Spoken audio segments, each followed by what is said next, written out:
Sint Maarten, one island split between Dutch and French culture, famous beaches, plane spotting thrills, and one of the busiest cruise ports in the Caribbean. In this video, we'll show you how to turn this stop into an excellent port day, what to expect the moment you arrive, and a few common rookie mistakes you want to skip altogether.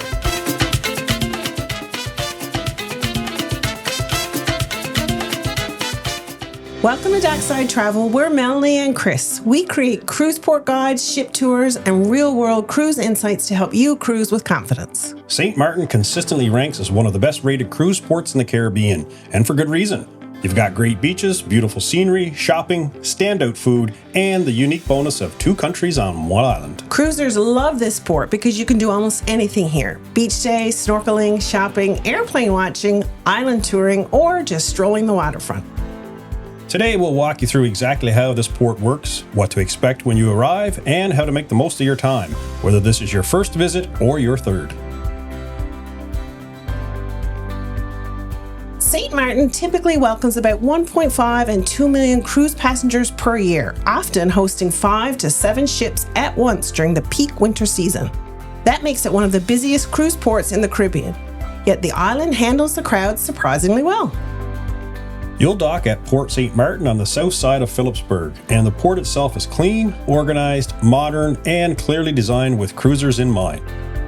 As soon as you disembark, you'll walk through a tidy shopping plaza, rows of shore excursion booths, taxi and tour dispatch areas, rest zones, and clear, easy-to-follow signage. The first impression is polished and efficient, but here's the important thing to know. Unlike some ports, the beach and town aren't right outside the gate. They're a little further than they look. To reach downtown Philipsburg or the main beach, most visitors will either take the water taxi, which is inexpensive, quick, and scenic, or they'll walk along a busy road, which takes a bit longer and is far less enjoyable. From the pier, your initial takeaway is usually, this place feels lively, and once I choose the right way to get around, well, it's going to be easy. Once the water taxi drops you at the Philipsburg waterfront, everything opens up around you. You'll find a long sandy beach, plenty of loungers, bars and restaurants steps away, shops lining Front Street, and gorgeous bay views with your ship sitting right behind you. If all you're looking for is a relaxed beach day with food, drinks, and shopping close by, this is about as easy as it gets. No tour required. For many cruisers, Maho Beach is the headline attraction. This is the beach beside the airport runway where planes thunder overhead, landing just meters away. It's loud, dramatic, and absolutely unforgettable. And yes, the planes really are that close. And yes, there's a reason the warning signs are posted. Jet wash can be dangerous, even though a few brave souls always try their luck when the big jets take off. You can reach Maho easily by taxi. It's just under a 30-minute drive from the port, and once you're there, you'll find beach bars, viewing areas, and non-stop action.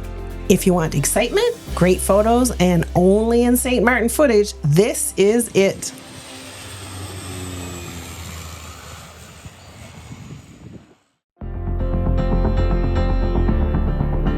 Now here's a Dockside insider tip.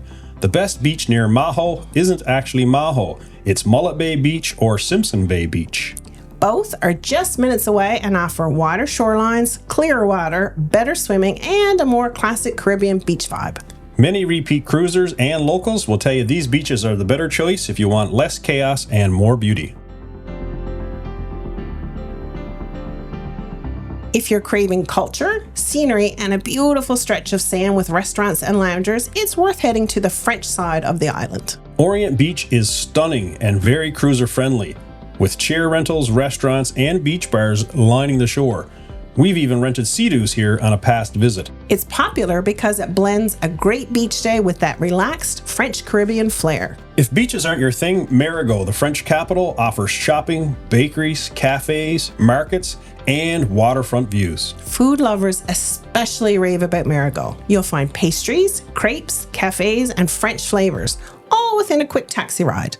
With enough time, you can easily mix culture and beach into one great port day. Sint Maarten also shines when it comes to excursions, including catamaran and sailboat tours, snorkeling trips, jeep and ATV island tours, small group food experiences, These tours consistently score well because they take you beyond the port and give you a fuller picture of the island.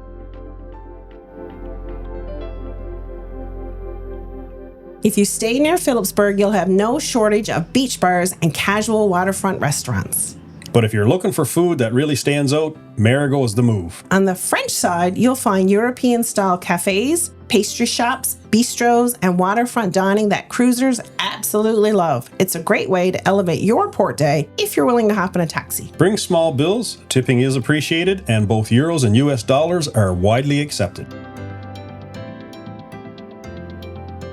At the time this video is being made, both Canada and the United States advise travelers to exercise normal cautions in St. Maarten, placing it among the more stable and tourist-friendly islands in the Caribbean. For cruise passengers, that translates to this. The port area, Philipsburg Boardwalk, water taxi docks, and main beach areas are busy and generally feel safe. The most common issues are pickpocketing and petty theft, especially on crowded cruise days. Popular beaches including Maho, Mullet Bay, Simpson, and Orient, well, they're lively and safe, but don't leave your valuables unattended while swimming or taking photos. Traffic congestion is common, especially near Maho and downtown Philipsburg, so stay alert around roads. Most visitors describe St. Maarten as welcoming, easy to explore independently, and comfortable for families, couples, and first-time cruisers. Bottom line, this is one of the Caribbean's easiest DIY ports. Just use common sense, secure your valuables, and stick with licensed taxis or reputable operators. If you only have 4 hours in St. Maarten, take the water taxi to Philipsburg, enjoy some beach time, grab lunch on the waterfront, do a little shopping, and return via the water taxi. You can squeeze in another beach, but keep a close eye on the clock. If you have 6 hours, taxi to Maho Beach for plane spotting or go straight to Simpson or Mullet Bay for a calmer beach day. On the way back, spend some time in Philipsburg. With 6 hours, you could also head to the French side for great food or a full day at Orient Beach. If you do have a full day in the port, you'll have time to combine those experiences. A beach visit, some French cuisine, shopping along Front Street, and still make it back comfortably via the water taxi. You might even fit in a boat tour and some exploring downtown. Now, when it comes to this port's ratings, for walkability, it gets 3 out of 5. It's easy once you're downtown, but the water taxi or a longer walk is needed to get there. For family friendliness, 4 out of 5. Great beaches, plane spotting, and variety with a little planning. Beach and relaxation quality, 4 out of 5. There's a convenient downtown beach, but Mullet Bay and Orient Beach, well, they really shine. For culture, local vibe, we get 4 out of 5. Dutch is easy. The French adds food and character. Value for money, 4 out of 5. There's plenty of ways to control costs in this DIY port. For safety and comfort, 4 out of 5. It's comfortable in tour zones with normal awareness. Our overall verdict is that St. Maarten is one of the Caribbean's most rewarding cruise ports, a place where you can shape your day to match your travel style. Whether you want some beach time, culture, boat tours, or the thrill of jets flying overhead, this island really delivers. And that's St. Maarten. Easy to navigate, beautiful, and packed with options whether you want to relax, explore, or chase a little adrenaline. If you enjoyed this guide, please hit that thumbs up button and consider subscribing to our channel. In our next video, we're headed to Aruba, a cruiser favorite for very good reasons. Let us know in the comments if you've been to St. Maarten and whether you got the same vibe we did. And tell us which Caribbean cruise port you'd like us to cover next. Thanks for watching, and we'll see you in the next port.